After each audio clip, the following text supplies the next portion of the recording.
Hello everyone, कैसे आप लोग? आई होप आप अच्छे होंगे। Welcome to this amazing platform physics Wallah. मेरा नाम है उमर। आप देखना शुरू कर चुके हैं ये प्यारी कॉलेज रिव्यू की एक बेहतरीन सी सीरीज, जहां पर हम बातचीत करते हैं कुछ अच्छे अच्छे कॉलेजेस के बारे में। आप सभी ने डिमांड किया था, मैनेट भोपाल के बारे में जानना था, आपको इसका रिव्यू जानना था, तो आज मैं ये रिव्यू करने वाला हूं वहां के एक बहुत ही बढ़िया शानदार वाले एलुमनाई के साथ, जो हमारे पीडब्ल्यू के चीफ डिजिटल ऑफिसर हैं संयम बड़ोला के सर के साथ। Welcome sir. Thank you so much sir यहाँ पे बुलाने के लिए। और आपकी सीरीज बहुत ज़्यादा बच्चे तक पहुँच रही है, बहुत ज़्यादा बच्चों को फ़ायदा दे रही है। और अपने कॉलेज की बात आई है, आपने जब मुझे इनवाइट किया मुझे बहुत अच्छा लगा। तो आज बात करते हैं दिल खोल के कि मैनेट कैसा कॉलेज है और क्या आपको जाना चाहिए कि नहीं इस कॉलेज में। चलो कॉलेज लाइफ के बारे में जानेंगे, वहाँ भैया उस 4 साल के बारे में जानेंगे जो हम वहाँ गुजारते हैं। देखो भैया, जब आप 12th में होते हो बहुत ज़्यादा मैच्योरिटी तो नहीं रहती, लेकिन आप कॉलेज जाते हो ना, जब वो 4 साल की ज़िंदगी जीते हो, उससे आप एक कहीं ना कहीं मैच्योर इंसान बनकर के निकल के बाहर आते हैं, निखर के बाहर आते हैं। तो ऐसी कुछ कहानियों के बारे में, ऐसी कुछ जर्नी के बारे में हम आज जानेंगे। आज हमारा डिस्कशन देखिए मैनेट भोपाल पर है। इसका सर फुल फॉर्म बताइएगा क्या है? Maulana Azad national institute of technology. Sir वैसे हम इस नाम से इसको नहीं बुलाते हैं, हम इसको MSCT बोलते हैं, क्योंकि पहले इसका नाम MSCT ही था। बाद में जब NIT का एक्ट आया तो ये NIT में शामिल हो गया और फिर इसका नाम मैनेट हो गया। अच्छा, लेकिन मैनेट करके बहुत फेमस जरूर है। हाँ सर, यहाँ की रैगिंग बहुत ज्यादा फेमस है।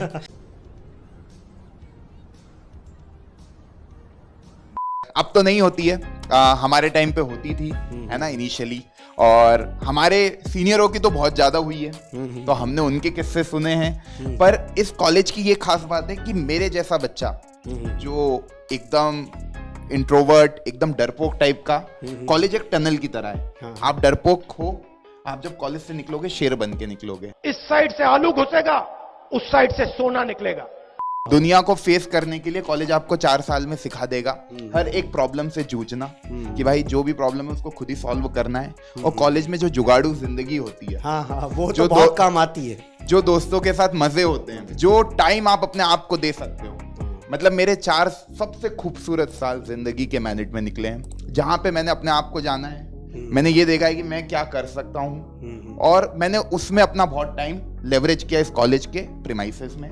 उन सब बातों पे सही कह रहे हैं सर। अब एक्चुअली ये 4 साल होते ही इसलिए हैं कि आप खुद को समझ पाओ और ये समझो कि तुम्हारा इंटरेस्ट किस तरफ है।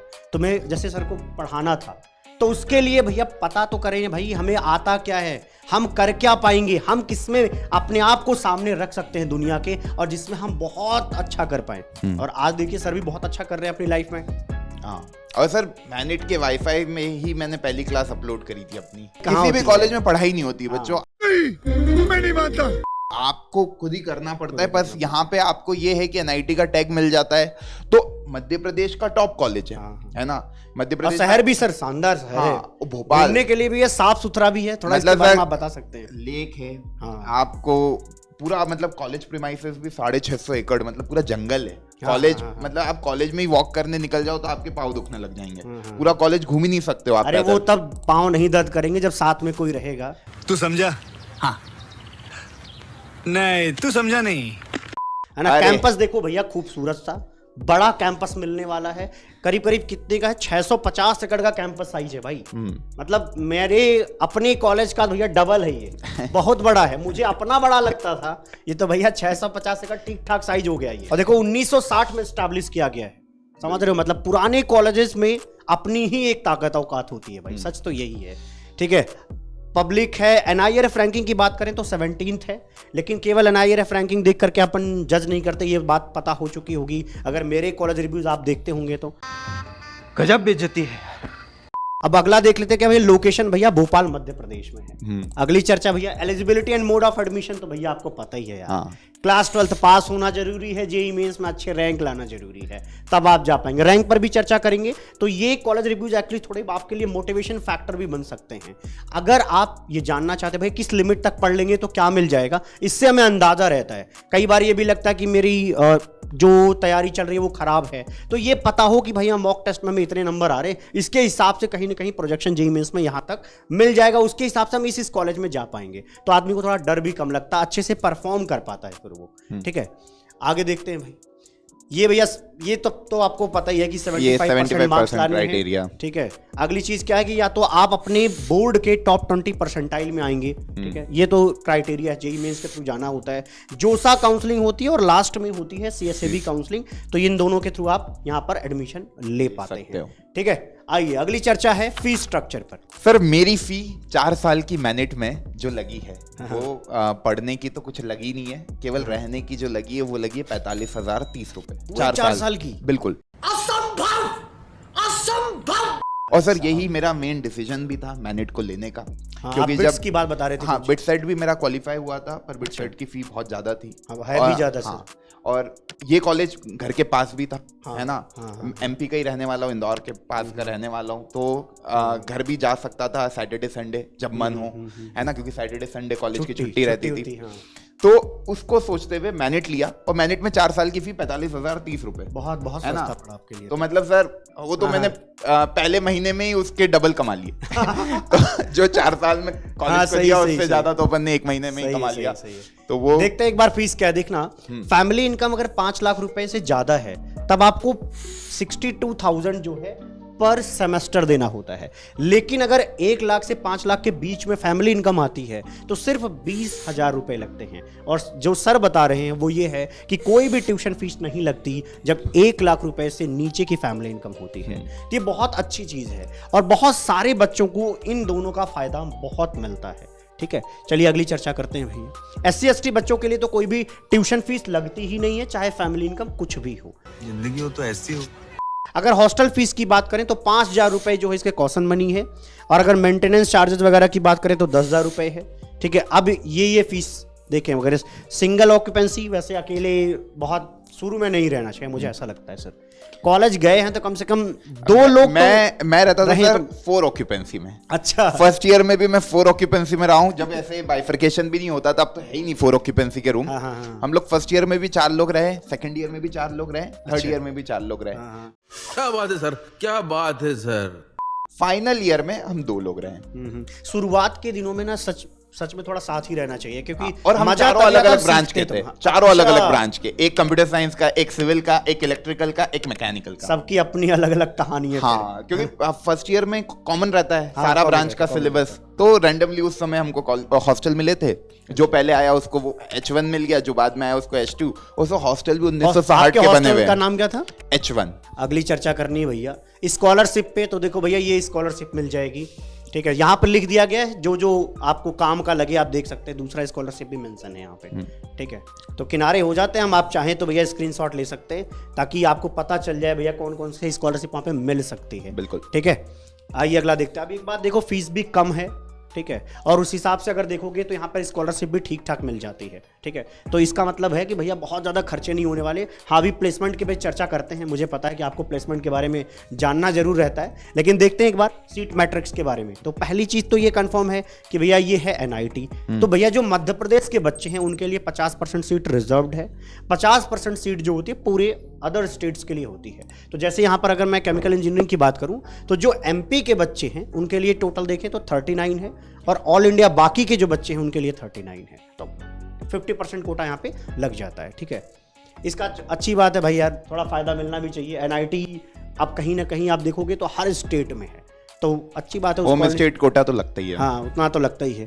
ठीक है, अब यहाँ पे जो मेन आपको नजर आएगा वो ये रहा, है ना। कंप्यूटर साइंस एंड इंजीनियरिंग में आप देखेंगे 115 सीट अवेलेबल है, मतलब अच्छा खासा है। 115, वो भी 50% कह रहा हूँ, दोनों को जोड़ दो तो अच्छा खासा नंबर हो गया।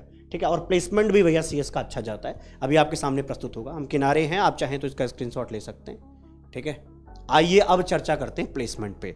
हाईएस्ट पैकेज जो भी चर्चा करूंगा ये 2022 का है।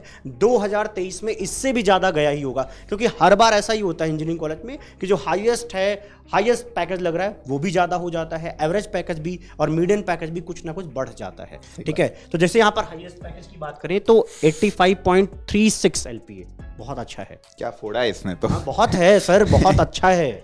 NIT के हिसाब से तो बहुत बढ़िया माना जाएगा, और 22 साल की एज के हिसाब से भी बहुत ज्यादा माना जाएगा। हाँ, बहुत है भाई, बहुत है। यहीं तक तो पहुंचना है। अगला देख लेते हैं। अगला क्या भैया, एवरेज CTC है, क्योंकि इसके आसपास अगर थोड़ी मेहनत करोगे तो यहाँ तक पहुंच ही जाओगे, है ना। लेकिन यहाँ पर ना देखो सब मिला के मैंने बताया हुआ है सारे ब्रांचेस का। अगर मैं सीएस की बात करूँ तो सर सीएस में करीब 18 से 20 के बीच में आता है। कोरा पे बच्चों ने ये मेंशन किया है कि 18 से 20 के बीच में एवरेज सीटीसी निकल करके आती है, ठीक है। तो बहुत अच्छी बात, अगर आप यहाँ पे सीएससी में जाते हो, और शायद सीएससी 10,000 रैंक तक मिलती है, अभी देखते हैं इसके बारे में, ठीक है। और ये देखिएगा 2022 का, ये मैं जो अभी वाला बता रहा हूँ ना कि सीएससी वाला, वो अभी का है, 2023 का डेटा है। ये 22 का डेटा है, बाकायदा यहाँ पे लिखा हुआ, कंफ्यूज मत होना। उसका एवरेज देख लो भैया 17.45 तो यहाँ लिखा ही हुआ है, इससे ज़्यादा ही रहेगा हमेशा, ठीक है। हर साल कुछ ना कुछ बढ़ रहा होता है, ठीक है। तो बाकी आप ब्रांचेस के हिसाब से भी देख सकते हैं, ठीक है। सही बात। अगली चर्चा कर लेते हैं भैया कट ऑफ पर। बोलिए सर, इस पे बताइए बच्चों को कुछ। केमिकल इंजीनियरिंग की बात करें तो देखो भैया कितना रैंक लिखा हुआ है। अरे सर, 42,115। कभी तुम्हारी जेई मेन में सीआरएल है तो तुमको होम स्टेट कोटा लग के केमिकल इंजीनियरिंग होम स्टेट से मिल जाएगा, लेकिन आप अदर स्टेट से हो तो अदर स्टेट से यहाँ पर 35,000, ठीक है जी। और एक बात और जानना जरूरी है, यहाँ पे जो रैंक्स लिखी हुई है, यहाँ पे देखना, यहाँ पे जो ये रैंक्स लिखी हुई है, ये जनरल रैंक्स नहीं है, ये कैटेगरी रैंकिंग है। जैसे मान लो कोई बच्चा है एसटी में, उसकी अपनी जो कैटेगरी रैंकिंग है जेंडर न्यूट्रल के अंदर, तो भैया 3,000 रैंक लेकर के आएगा, तब जाके उसका एडमिशन होगा। कहीं ऐसा मत सोचने लग जाओ, कोई एसटी का बच्चा हो सोचे भैया 3100 रैंक लेकर के आऊंगा तब जाऊंगा क्या है मैं इस कॉलेज में। डरना नहीं है, यहाँ से आप समझ जाओगे। वैसे भी ये केमिकल इंजीनियरिंग की बात है अभी फिलहाल। अगली चर्चा सिविल इंजीनियरिंग पर है। एक बार आप डेटा देख लीजिएगा, एक बार आप चाहें तो देख लीजिएगा। 47,000 है अदर होम स्टेट के लिए, अदर स्टेट के लिए 42,000 है, ठीक है। हाँ, ये रहा भैया आपके, है ना, यही है काम की बात। कंप्यूटर साइंस, हाँ कंप्यूटर साइंस। मैं कह रहा था कि जो होम स्टेट होगा वो 10,000 तक यहाँ पर मिल पाता है, ठीक है। तो 10,000 मतलब ठीक ठाक रैंक है भाई। अगर आप सीएस मिल जाए, और प्लेसमेंट मैंने बता ही दिया कि 18 लाख रुपए तक मिल पा रहा है यार, एवरेज तो बहुत अच्छी बात है। अदर स्टेट की बात करें तो यहाँ पर देखिए 7,000 के आसपास आप लाएंगे, 7,500 तक, तो आपका यहाँ पे एडमिशन हो जाएगा, ठीक है। किनारे हो जा रहे हैं हम, ताकि अगर लगे आपको कि स्क्रीनशॉट चाहिए तो आप ले सकते हैं। अगली चीज देख लेते हैं। इलेक्ट्रिकल इंजीनियरिंग की अगर मैं बात करूं तो 26,000 है, और यहाँ पर आप देखेंगे 22,000 है, ठीक है। फिर है इलेक्ट्रॉनिक्स, ईसीई की बात की जा रही है तो 17,000 है, और यहाँ पर देखेंगे अदर स्टेट में तो आपको मिल जाएगा ओपन के केस में 15,000, ठीक है। नेक्स्ट है भैया मटेरियल साइंस एंड मेटलर्जी के लिए, तो आप जानते ही हैं भैया थोड़ी उतनी ठीक ब्रांच नहीं रहती, तो निश्चित रूप से थोड़ा हाई रैंक पर भी आपको यहाँ पर एडमिशन मिल जाएगा, ठीक है। सेमी बोलते हैं, हाँ, मैथमेटिक्स और डेटा साइंस भी है यहाँ पे। हाँ, तो ये 20,000 रैंक तक आपको मिल जाएगा, 16,000 अदर स्टेट के लिए मिल जाएगा, ठीक है। इसमें अब इसका जान लीजिए, स्कोप बहुत है डेटा साइंस का, तो जाने में यहाँ पे फायदा भी है, ठीक है। ऐसा नहीं कि प्लेसमेंट नहीं होगा, होना तो तय है, क्योंकि जितनी भी बड़ी टेक कंपनीज है ना, वो सब भी डेटा साइंटिस्ट को हायर करती हैं। ये सर अभी आई है, हमारे टाइम पे नहीं थी ये। अच्छा, ये अभी आई होगी। हाँ, लेकिन ये अब एक्चुअली क्या है ना कि डेटा साइंस, अभी मैं देख रहा था IIT मद्रास का एक डिग्री निकाली है उन्होंने, BSc इन डेटा साइंस का, बहुत पॉपुलर हुई है। मतलब वो ऑनलाइन ही पढ़ाते हैं, डिग्री भी देते हैं, डिप्लोमा भी देते हैं, बहुत पॉपुलर हुई है, और बहुत सारे जॉब बच्चों के लगते हैं। उसके बारे में भी वीडियो बना रखी है, देखना है तो देख सकते हैं, प्लेलिस्ट में मिल जाएगी, ठीक है। हम एक बार देख लो भैया मैकेनिकल के बारे में। मैकेनिकल में 36,000 रैंक, और यहाँ पर 32,000 रैंक अदर स्टेट के लिए मिल जाएगा, ठीक है। अब बात करते हैं फैसिलिटीज पर, ठीक है। ठीक है, यहाँ पर देखिए भैया सेंट्रल लाइब्रेरी है। सर कभी गए थे पढ़ने लिखने की नहीं, एक बार बताइए। नहीं, मैं लाइब्रेरी एक बार भी नहीं गया। अच्छा। एक बार गया था फर्स्ट ईयर में, कोई तो बुक लेने, बेसिक मैकेनिकल की बुक लेने गया था। अच्छा। बाकी कभी। अच्छा, आपकी ब्रांच यहाँ पे मैकेनिकल थी? नहीं, मेरी सिविल थी। क्लब्स वगैरह भी हैं भाई, ये देख सकते हो। तो कई जिनको इंटरेस्ट है, वैसा नहीं है कि एक्स्ट्रा कैरिकुलर एक्टिविटीज़ के लिए भी काम मिल जाएगा। हॉस्टल एंड मेस, इसके बारे में बताइए। मेस के बारे में बताइए सर, मेस कैसा था? सर मेस था स्टूडेंट कोऑपरेटिव मेस, मतलब अच्छा। बच्चे ही चलाते थे मेस, हाँ, है ना, और बच्चे ही डिसाइड करते थे क्या बनेगा, कैसा बनेगा। तो खाना, मतलब लाइफ का बहुत अच्छा खाना मैंने मिनट में खाया है। अच्छा। हाँ, और हमने बहुत बार वेंडर को भी बदला है मेस के, है ना, कभी वो खाने में हल्की सी भी लापरवाही करता था, तो हम लोगों ने खाने पे बहुत ज़्यादा ध्यान दिया था, और फर्स्ट मतलब H1 का तो खाना बेस्ट ही था पूरे। देख लो भैया, H1 मिल जाए तो तुम्हारे लिए अच्छी बात है, ठीक है। यहाँ पर 9 टोटल हॉस्टल्स हैं, जिसमें से 8 बॉयज़ और 1 गर्ल्स हॉस्टल है। कंप्लीट भाई वाईफाई वगैरह तो रहेगा, बेड टेबल तो सोने के लिए देंगे ही, ठीक है। बाकी हॉस्टल कुछ इस तरीके का नजर आएगा देखने को, ठीक है। बाकी वीडियोस लग जाएंगे, आप समझ जाएंगे कि फाइनल ईयर में हमारा ये हो गया था। ये H8 है। अच्छा, ये H8 की फोटो है। चलो, ये नया वाला पूरा हॉस्टल का प्रीमाइसेस है। अच्छा, और ऐसे ही रूम थे नए वाले, ये ट्रिपल ऑक्यूपेंसी। ट्रिपल है, एक इधर लगा है, दो इधर लगा है। बच्चे क्या करते हैं, ट्रिपल डबल नहीं हो तो एक साथ 5 पलंग भी लगा देते हैं कि यार भाई सब साथ में सोएंगे। हाँ कहीं का एक दूसरे वाले से उठ के आ जाएंगे, भैया आज यही साथ सोएंगे, रोज ही सोते हैं कहीं। हमारे साथ भी साथ था कि हमारा रूम थोड़ा पता नहीं भगवान की दया से बड़ा मिल गया था, तो हमें तो 2 लोगों को मिला था, लेकिन हम उसमें सोते 3-4 हमेशा ही थे। बाकी कोई खाली रहे चलेगा, बट हमारे रूम में हमेशा भरा रहता था। जमीन पे भी गद्दे लग जाते थे, वो तो कोई दिक्कत ही नहीं थी। वो हमारे यहाँ कॉमन रूम में लगाते थे जब गर्मियां पड़ती थी ना, क्योंकि एसी हमारे यहाँ अलाउड नहीं है, हमारे यहाँ नहीं अलाउड है। हम लोग तो माता मंदिर से कूलर ले आते थे रेंट पे। अच्छा, वो नीचे ही माता मंदिर था, वहां पे कूलर मिल जाते थे रेंट पे, उसको लेकर आ जाते थे। हाँ, मतलब हमारे यहाँ भी कूलर लगा सकते थे, बट ना जैसे एसी वेसी भैया जुगाड़ नहीं था, कॉमन रूम होता था, कॉमन रूम में गद्दे लगे होते थे गर्मियों में, वो खुद ही लगवाते थे हॉस्टल वाले, वहाँ पे सब लोग जाके वहीं लेटते थे। और भोपाल में इतनी गर्मी भी नहीं होती थी, सब पानी है। हाँ, पूरा चारों तरफ पानी है, तो बढ़िया वेदर रहता है। बारिश बहुत होती है, बारिश बहुत ज्यादा होती है, बहुत ज्यादा होती है। हाँ, बट साफ सुथरा शहर है तो अच्छा बहुत साफ है, बहुत ग्रीनरी है, साफ सुथरा है, तो शहर तो रहने लायक है। हाँ। मतलब ये नहीं कह सकते कि भैया इन्वायरमेंट गंदा है, थोड़ा जैसे दिल्ली वगैरह के लिए हो जाता है कि लोग कह देते हैं, बट इसके लिए नहीं कह सकते। अब भैया ये कोर्ट्स आपको देखने को मिल जाएंगे, स्पोर्ट्स कॉम्प्लेक्स। हाँ, स्पोर्ट्स कॉम्प्लेक्स, ये एक बार देख लो भैया। ये जिम विम कर सकते हैं जो इंटरेस्टेड हो उनके लिए, ठीक है। खेलने कूदने की भरपूर सुविधाएं आपको यहाँ पर मिल जाती है। देखो 4 साल कॉलेज के ना, जो सबसे ज्यादा पसंद हो, तुम्हारी कोई हॉबी हो या तुम्हारा कोई इंटरेस्ट हो, उस पे तुम लगा सकते हो। मतलब मेरा एक दोस्त था, उसको गिटार बजाने का शौक था। सारे इवेंट में मैनेट में बहुत अच्छे इवेंट भी होते हैं, मैफिक होता था, टेक्नो सर्च होता था, बजाता था बढ़िया गिटार, है ना। तो वो सारी ये है क्या जो आप नाम ले रहे हैं, मैफिक? हाँ, मैफिक। तो वो सारी चीजें, मतलब अपनी हॉबीज पे, अपने इंटरेस्ट पे तुमको एम्पल अमाउंट ऑफ टाइम मिलेगा, जो तुम इन्वेस्ट करोगे चीजों को सीखने में। सिखाने वाले लोग भी रहेंगे यहाँ पे, हाँ, है ना। तो आपको सारी चीजें, स्पोर्ट्स कॉम्प्लेक्स भी जाओगे तो अच्छे कोच मिलेंगे तुमको, जो तुमको बढ़िया तुम्हारा गेम इंप्रूव करा देंगे। ये बढ़िया बात है भाई। ठीक, आप सोचो फ्री में इतनी सुविधाएं मिल रही हैं, और क्या चाहिए भाई। ये आपका फेस्ट है क्या?